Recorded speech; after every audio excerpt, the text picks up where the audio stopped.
heard phone calls Routh made from jail, where he tells a reporter about the shootings. Quote, "It tore me up inside. I don't know why I did it. I just did. You live and learn." Routh also responded to a question about who he shot first, saying, "No, I didn't shoot Chris first. I shot him second. He had just emptied his magazine when I shot him." Routh in one call again stated how he felt like Kyle and Littlefield were ignoring him that day. Then rebuttal witnesses took the stand, called by the defense, a psychiatrist, testifying that Routh had schizophrenia and his actions were not brought on by smoking marijuana as the state had suggested with their mental experts. Finally, closing arguments. Each side got 1 hour and 20 minutes. Assistant Attorney General Jane Starnes told the jury that instinct of Chris Kyle and Chad Littlefield to be a friend and show compassion cost them their lives. She restated their case that Eddie Routh knew what he did, knew that it was wrong, and was in a marijuana-induced psychosis. Defense attorney Tim Moore countered, telling jurors, "Have we proved to you with credible evidence that he was insane at the time? Absolutely." At one point during defense closing arguments, Taya Kyle, the widow of Chris Kyle, got up abruptly, walked out of the courtroom, and was driven away from the courthouse. Prosecutor Alan Nash had the last word to the jury, saying simply, "Find him guilty." So now our wait at this point is only a few minutes now. The jury now reaching a verdict. Everyone back in the courtroom. They have been for several minutes back behind me. My colleague, Fox 4's Phil Alvarado, is inside the courtroom, and he is awaiting the verdict as well. We'll be tweeting that out, Steve. And, one of the things that the jury had to consider, the three charges in this, or the three, the charges to consider that they had: guilty, not guilty, or not guilty by reason of insanity. And those are the instructions from the judge, and that's what, again, that's what we have a verdict on here. All right, Brandon, take me down this road a little bit. Is not guilty realistic? I mean, even the defense attorneys said he did it. He acquiesced to that and going for the not guilty but insane. Is that even really a possibility, you think, just a flat-out not guilty verdict? It's not at this point. Yeah. And yeah, you're right. In the closing arguments, defense attorneys even said, come on, we're not asking for a not guilty charge here because we'll even concede that he did it. There wasn't much of a question about that. What each side was, vehemently arguing was either guilty or not guilty by reason of insanity. And so, it's hard to tell, Steve. As I said, they ate dinner first after that, about 6:36 p.m. is when they got it, and then they started deliberating after they chose a four-person for the jury. So it's hard to tell how long exactly they would have been deliberating. But, Steve, it's also hard to tell what that might mean for a somewhat quick decision in this. Right, and just for some background, guilty, the prosecution has said they want to go life without the possibility of parole. Not guilty but insane, that doesn't mean, the technicality is they are incarcerated or in a state hospital until they're cured of their insanity. But for example, Andrea Yates, who killed her children in 2001, she has been technically, cured, I guess, through drugs and the like, and she's still in custody. So even if not guilty but insane, likely to be incarcerated for a long time. Right, and of course, no information was given today on any sort of penalty or possible penalties for each of those, or duration of incarceration or a duration of any of that. So, yeah, you're right. It's possible he could be incarcerated for quite a long time, but obviously prosecutors are going for the guilty verdict in this. Okay, I'm going to ask you to check your watch again and see how far you think we are away on that 15-minute window. Well, we should be close, and I've got Twitter pulled up here. Phil said he's going to be tweeting this out immediately as soon as they reach a verdict, so I'm sort of refreshing this every couple seconds here just to see what we've got. But again, he's inside there. As soon as they get a verdict read, he'll be notifying us, and we'll try and get it on as soon as we can, Steve. Okay, and I just checked your tweet and Phil's tweet. This is non-scientific, but they were 12 minutes ago, so you're right. We're really close, and we're going to move on and then come right back to you, okay? Yep. Okay, Brandon, thanks. All right, so of course, while we wait for that, we're also talking about the weather. Huge story because Dan Henry has been telling us that snow is moving our way, and he's kind of changing the amount of snow that might be headed our way. He's going to tell us about that coming up here on Fox 4 News at 9. Family of a man shot and killed last week by Grapevine police officers calling for a federal investigation. Why they aren't satisfied with what police say happened. The Lexus Command Performance Sales Event has begun. Take command of every urban adventure, scenic drive, or parts unknown. With the highly capable GX, versatile RX, or first ever NX Turbo. Come see why Lexus is the fastest growing automotive luxury brand during the Command Performance Sales Event. Get great offers on your favorite Lexus models now through March 31st. See your Dallas-Fort Worth area Lexus dealer.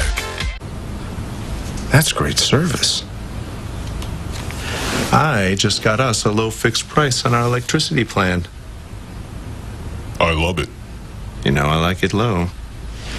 Sweetie, look. Wow. That's low. Great customer service and low fixed price electricity plans. Zero Energy. Welcome to the Dodge political race, and they're off. Washington's in the lead, the father of our country as a mother of a Hemi V8. Now Lincoln's issuing an acceleration proclamation. Roosevelt and Jefferson are taking a shortcut. Honest Abe isn't gonna like this. No, he's not, Jim. Oh, they're neck and wig. And at the finish, it's Mount Rushmore? The Dodge President's Day event. Now get 0% APR for 60 months or $4,250 total cash allowance on the 2014 Dodge Charger SXT rear-wheel drive. To make sure our customers get the best service, I'm going undercover. So you can pick it up Tomorrow afternoon? Morning. Wow, that's fast. And reliable. How reliable? Guaranteed. How guaranteed? Lifetime. That's huge. And no one suspected a thing. So great customer service? Mission accomplished. There's no disguising it. More care, less cost. Discover the elephant difference at elephant.com. When you're fighting cancer, it helps to have your support network by your side. That's why Texas Oncology brings the latest technology and research to your neighborhood.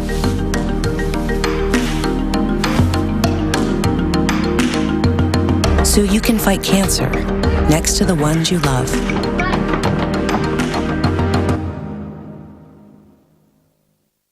Closed captioning of Fox 4 News, sponsored by Don Davis Auto Group, Ford, Lincoln, Dodge, Chrysler, Ram, Jeep, and Nissan. You'll find them all at Don Davis Auto Group. Breaking news from the American Sniper trial. We are seconds away from hearing the jury's verdict. All right, Brandon Todd, what do you know at this point? Well, I know that Eddie Ray Routh just went into the courtroom. The jury reached a verdict just shortly after 9 o'clock. We were given sort of a 15-minute window after that. I know that Fox 4's Phil Alvarado inside there. He is waiting. We hope to learn that verdict here in the next couple seconds. We've got a live feed that we'll be able to hear that verdict. So you guys are probably watching that right now. And again, we're just waiting. They were hoping that we could get to closing arguments and hoping that they could get it to the jury today, and that's exactly what happened. Mr. Routh, if you'll please stand.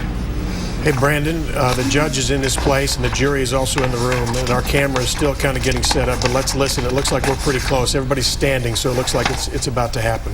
So we're just going to listen. All right, we, the jury, find the defendant Eddie Ray Routh guilty of the felony offense of capital murder as charged in the indictment. That verdict is signed by Ms. Stafford as foreperson of the jury. You may be seated at this time. You wish to have the jury polled? Yes, Judge. All right.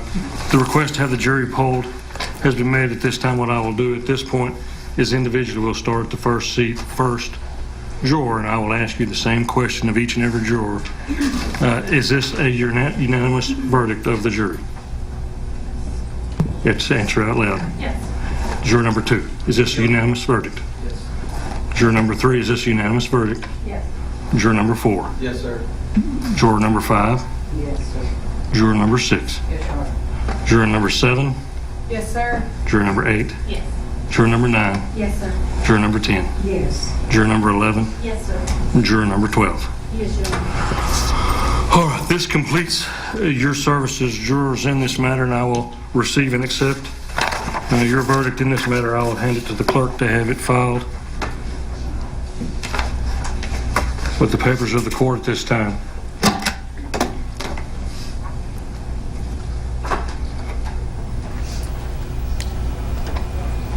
All right, Brandon, we just listened to those 10 women and 2 men there on the jury say the yes and yes sirs when asked if this is what you found. Eddie Ray Routh guilty.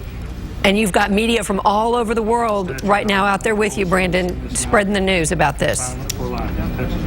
Yeah, exactly. A huge media presence here in all of this. But again, guilty. So obviously the jurors believe prosecutors, the prosecution's case, that Eddie Routh knew what he was doing and was cognizant of what he was doing, remorseful of what he did in this, and was not insane as the defense was trying to paint. There was some conflicting psychiatrist statements in all of this. Defense psychiatrists saying that he had schizophrenia and they were trying to blame it on PTSD. So a lot of different statements on both sides that the jurors had to listen to in all of this. But again, prosecutors hammered home their case in those closing arguments, stating that he not only knew what he did, he knew that it was wrong. He even in several different instances said the word murder. I murdered them. Prosecutors saying that that's a word that he chose because he knew that he had committed a crime. So again and again through these closing arguments, they